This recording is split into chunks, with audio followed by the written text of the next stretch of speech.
नमस्कार मित्रांनो, power of equity Marathi channel मध्ये आपलं स्वागत आहे. मित्रांनो, मार्केटमध्ये एक चांगली व्हॉलॅटिलिटी चालू आहे आणि ती ट्रम्प टॅरिफमुळे गणे मार्केटला एक व्हॉलॅटिलिटी बनलेली आहे. तर ह्या व्हॉलॅटिलिटी मध्ये आपल्याला कोणता पॅटर्न बनलाय हे आपण मागच्या आठवड्यामध्ये अनालिसिस केलेलं होतं मित्रांनो. तर त्या स्टॉक बद्दल सुद्धा आपण अनालिसिस करू आणि तसंच ह्या वीक मध्ये आपण दोन स्टॉक बद्दल अनालिसिस करणार आहोत. त्या दोन स्टॉक कोणते आहेत ते पण आपण बघू मित्रांनो. खरं अनालिसिस करायच्या आधी पॉवर ऑफ इक्विटी मराठी चॅनलला जरूर सबस्क्राईब करून घ्या आणि तसेच तुमच्या मित्रांना सुद्धा ह्या चॅनलचा लिंक जरूर शेअर करा मित्रांनो. तर चला जास्त वेळ न घालवता त्या स्टॉक बद्दल आपण आता अनालिसिस करू. तर मित्रांनो, आपण ह्या आठवड्यामध्ये दोन स्टॉक बद्दल अनालिसिस करणार आहोत. त्याच्या आधी आपण काय करू, निफ्टीचा अनालिसिस करू. तर आता निफ्टी चार्ट ओपन झालेला आहे. खरं निफ्टी अनालिसिस करताना आपण काय करू, मोस्टली काय करतोय, आपण डेली कॅन्डल ओपन करतोय म्हणजे यूज करतोय मित्रांनो. तर बघा, ह्या म्हणजे निफ्टीचं पॅटर्न म्हणजे कसं बनलंय, जसं आपण मागच्या आठवड्यात सुद्धा आपण डिस्कशन केलेलं होतं.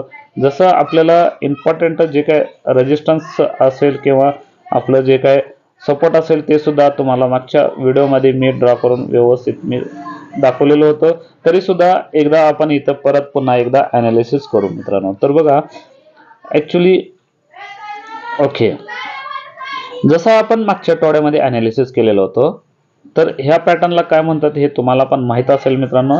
तर ह्याला आपण रायझिंग ब्रिज म्हणतो. तर रायझिंग ब्रिज कसं बनते परत पुन्हा एकदा तुम्हाला मी एक्सप्लेन करून दाखवतो. बघा, तर ऑलमोस्ट जे काही इथं पहिलं लो प्राइस बनलेलं असते, लो प्राइस नंतर ना परत पुन्हा एकदा आपल्याला काय होतं, इथं एकदा हाय प्राइस बनते. ओके, तर ते हाय प्राइस बनल्यानंतर ना तिथून पुढे मार्केट जरासं खाली आलं का नाही आणि त्यानंतर ना एखादा सपोर्ट घेतला तर आपण इथं काय म्हणतोय, ह्याला सपोर्ट इथं एक पहिला दुसरा सपोर्ट आपण म्हणतोय मित्रांनो. तर बघा, इथं पहिला सपोर्ट आणि हे दुसरा सपोर्ट. ओके, तर त्याच्यानंतर पुन्हा तिथून मार्केट आणि एकदा वरती जाते. वरती गेल्यानंतर ना परत पुन्हा एकदा खाली येते. तर खाली आल्यानंतर ओके, तर काय होतंय, जसं आपण ह्या ट्रेंड लाईनला ह्या पॉईंट पासून ह्या पॉईंट पर्यंत आपण ड्रॉ करत नेलो आणि जी पहिला point number 1 point, number 2 point आणि नंबर 3, जेव्हा 1 आणि 2 पॉईंट्स बनते त्यावेळी एक ट्रेंड लाईन बनते मित्रांनो. आणि त्या ट्रेंड लाईनला आपण तसं पॉईंट टू पॉईंट ड्रॉ करत गेलो तर पुढं आपल्याला ते सपोर्ट बनत जाते आणि आपण याला काय म्हणतोय, higher low higher low higher low असं आपण म्हणतोय. तर आणि वरच्या बाजूला तसंच काय काय होते, आपल्याला हे हायर हाय हायर हाय असं बनत जाते. तर तुम्हाला जर असं ड्रॉ करून जर दाखवलं तर ते सुद्धा तुम्हाला आता दाखवतो. बघा, ड्रॉ केल्यावर काय होते, इथून इथं जाते 2 3 आणि 4 असं आपल्याला ते एक पॅटर्न बनत जाते. त्या पॅटर्नचं तुम्हाला कलर थोडंसं मी चेंज करून दाखवतो. तर असं इथं जाणार आहे. ओके, बघा, ॲज इट इज मार्केट आहे का नाही, या पद्धतीनं आपल्याला आता ट्रेड करत जाणार आहे मित्रांनो. तर आपण ह्याला रायझिंग ब्रिज म्हणतोय. ह्याच पद्धतीनं म्हणजे ॲक्च्युली मार्केट उद्या एक गॅप अप ओपन होईल किंवा थोडंसं खाली येऊन परत पुन्हा मार्केट तिथून वरती जाऊ शकते. म्हणजे त्याच्या कारण मागं का, म्हणजे ICICI बँक आहे का नाही, तर ह्या ICICI बँकेचा रिझल्ट एकदम मस्त आलेला आहे. आणि तसंच HDFC बँकेनं काय केलं मित्रांनो, 1:1 आपल्याला बोनस शेअर्स दिलेला आहे. 1:1 त्याच्यामुळे मार्केटला एक चांगली न्यूज म्हणजे पॉझिटिव्ह न्यूज असणार आहे. त्याच्यामुळे मार्केट गॅप अप सुद्धा ओपन होऊ शकते इथून.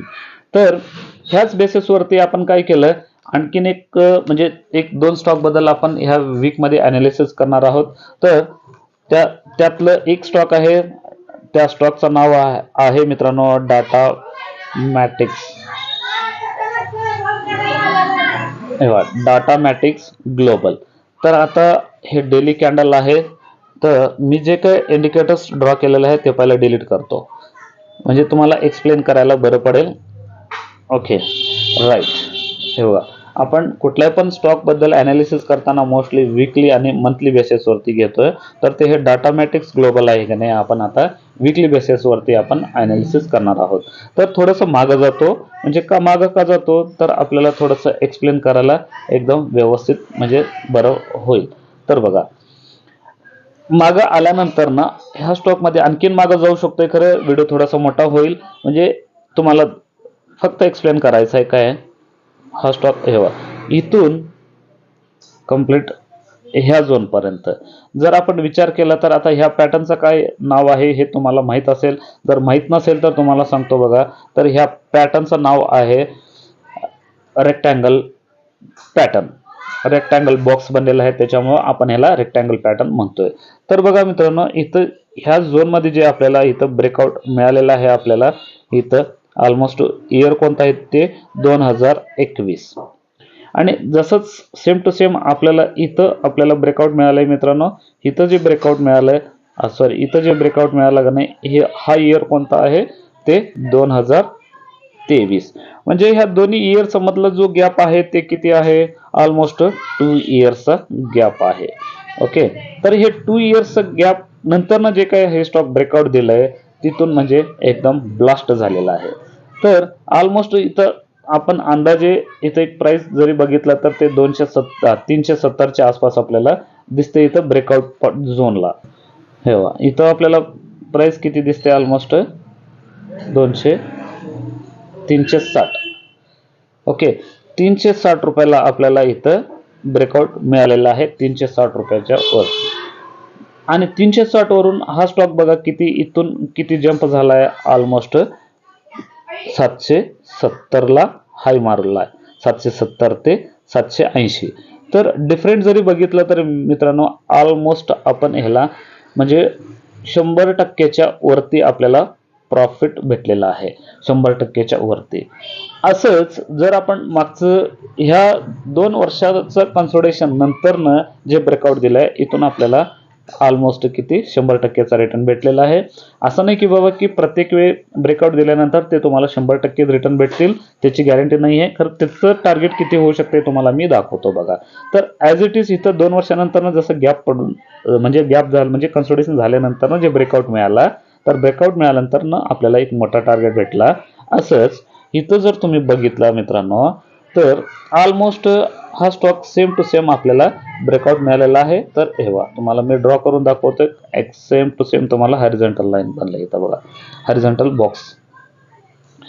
तर हे आपण कम्प्लिटली असं जर विचार केला तर बघा, इथं जे प्राइस किती आहे, तर हा इयर कोणता आहे 2023. आणि आता सध्या जे चालू आहे ते किती 2025. तर ह्या दोन्ही मधला जो गॅप किती आहे आपल्याला, ऑलमोस्ट 2 इयर्स. ओके, तर ह्या 2 इयर्स नंतर ना हा स्टॉक आपल्याला पुन्हा एकदा ब्रेकआउट मिळालेला आहे. तर इथं ब्रेकआउट मिळाल्यामुळं आपल्याला इथून जसं इथं आपल्याला थोडासा मी चार्ट आणखीन जरा जवळ करतो, हे बघा. ओके, तर इथं जसं आपल्याला कन्सोलिडेशन नंतर ब्रेकआउट मिळाला, सेम टू सेम ह्या कन्सोलिडेशनला आपल्याला इथं ब्रेकआउट मिळालेला आहे मित्रांनो. तर आपल्याला इथं टार्गेट किती होऊ शकते ते पण मी तुम्हाला ड्रॉ करून दाखवतो बघा. जे इम्पॉर्टंट आपल्याला इथं जे हॉरिझॉन्टल लाईन आहे ते किती, ऑलमोस्ट ह्या रेंजलाच आहे, म्हणजे किती 770. आणि इथून हा स्टॉक जो खालचा जो लो किती दिसतोय आपल्याला, ऑलमोस्ट किती 470.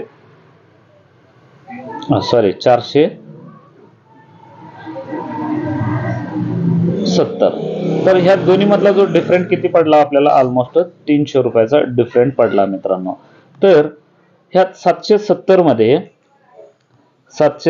मध्ये जर समजा आपण 300 रुपये जर ऍड केला तर आपला टार्गेट किती होणार, 1070.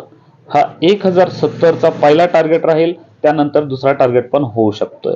तर ऑलमोस्ट जरी बघितलं तरी आपल्याला 40%च्या वरती आपल्याला रिटर्न दिसते मित्रांनो इथं. तर असं होऊ शकते. आणि जर समजा स्टॉप लॉस जरी लावायचा असेल तर स्टॉप लॉस किती लावायचा आहे आपल्याला तुम्हाला सांगतो बघा. जी लाईन ब्रेकआउट देते, आता जर समजा एक्झाम्पल इथं हे ब्रेकआउट मिळालेलं आहे, खरं याच्यात बिलो म्हणजे ते किती, ऑलमोस्ट आपल्याला 640चा स्टॉप लॉस असणार. 640च्या बिलो जर समजा हा स्टॉप ब्रेकडाऊन दिला, क्लोजिंग मिळाला विकलीच्या प्रमाणे, तर आपण ह्याच्यातून डाटा मॅट्रिक्स ग्लोबल मधून आपल्याला एक्झिट होता येईल. टार्गेट मात्र खूप छान भेटेल मित्रांनो. स्टॉप लॉस मात्र एकदम छोटासा आहे. तर तुम्ही ह्या पद्धतीने ॲनालिसिस करून तुम्ही इन्व्हेस्टमेंट करू शकताय. खरं कुठलीही गोष्ट तुम्हाला पुन्हा एकदा सांगतो, मी तुम्हाला गायडन्स वगैरे मी देत नाही आहे मित्रांनो, तुम्हाला टिप देत नाही आहे. मी फक्त तुम्हाला ॲनालिसिस करून दाखवतो एज्युकेशन पर्पजसाठी. तुम्हाला कसलाही टिप गायडन्स देण्यासाठी मी काय सेबी रजिस्टर्ड नाही आहे मित्रांनो. फक्त माझा अनुभव तुमच्यापर्यंत शेअर करतोय. तर आणखीन एक स्टॉकबद्दल आपण ॲनालिसिस करणार आहोत. तर त्या स्टॉकचं नाव आहे मित्रांनो ते तामिळनाडू पेट्रो. तामिळनाडू पेट्रो हा स्टॉक मात्र खूप खूप खूप खूप बेस्ट आहे मित्रांनो. तर बघा हा स्टॉक एक मिनटं, तामिळनाडू पेट्रो प्रोडक्ट आहे बघा आलेला आहे. तर जसं डाटामॅटिक्स ग्लोबल चार्ट बनलाय मित्रांनो, सेम टू सेम ह्याच्यामध्ये सुद्धा तीच परिस्थिती झालेली आहे, तीच कंडिशन झालेली आहे. थोडंसं मागं जाऊ आपण. मागं गेल्यानंतर ना आपल्याला समजून जाईल की याच्यामध्ये ॲक्च्युली काय करायचं आहे आपल्याला.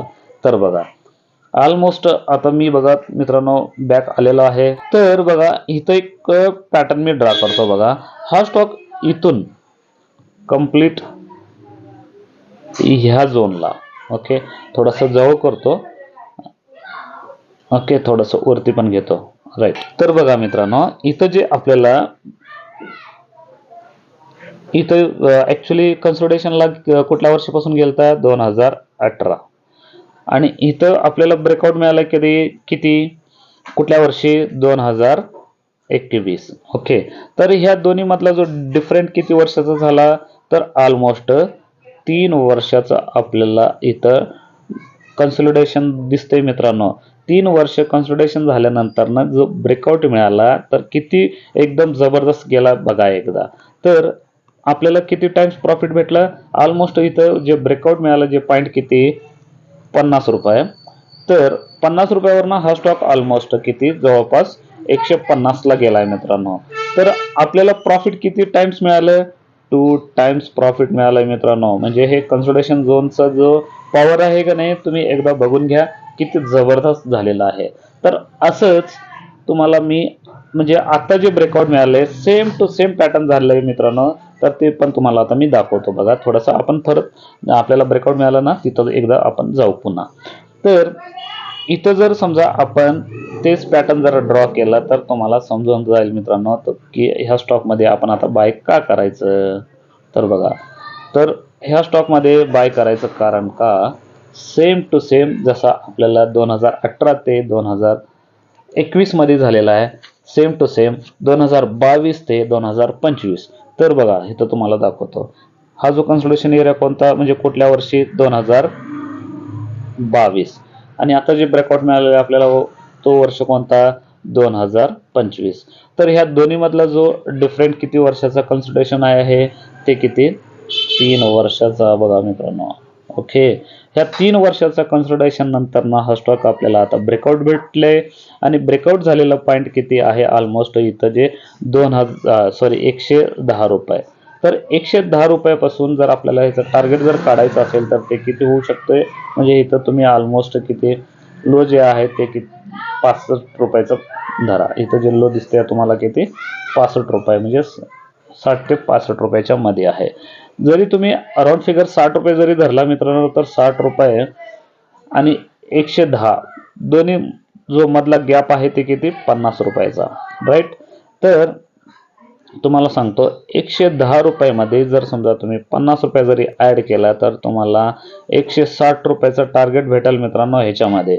तर तो 160 रुपये जे आहे इथं जे तुम्हाला लाईफ टाईम हायचा जो दिसतोय ते रेजिस्टन्स पर्यंत जाऊ शकते आणि तुम्हाला अतिरिक्त जर घ्यायचा नसेल तर इथं जो रेजिस्टन्सचा जो हाय आहे ते किती 150 रुपयापर्यंतचा आहे. तर 150 रुपयाचा तुम्ही पहिला टार्गेट ठेवू शकताय आणि स्टॉप लॉस जर लावायचा असेल तर आपण ऑलमोस्ट काय करतो जे ब्रेकआउट कॅन्डल असते ते ब्रेकआउट कॅन्डलच्या जो मागची कॅन्डल आहे त्या कॅन्डलचा आपण म्हणजे स्टॉप लॉस धरतोय आपण. स्टॉप लॉस तर आता ह्याला काय धरायचं सांगतो तुम्हाला. ऑलमोस्ट इथं ह्या कॅन्डलचा लो म्हणजे ते किती 95 रुपीजचा तुम्ही स्टॉप लॉस ठेवून याच्यामध्ये तुम्ही ट्रेड करू शकता, इन्व्हेस्टमेंट करू शकताय मित्रांनो. तर मित्रांनो ॲनालिसिस करून झालेली आहे. तसंच आपण पुढच्या आठवड्यामध्ये भेटू. तोपर्यंत धन्यवाद.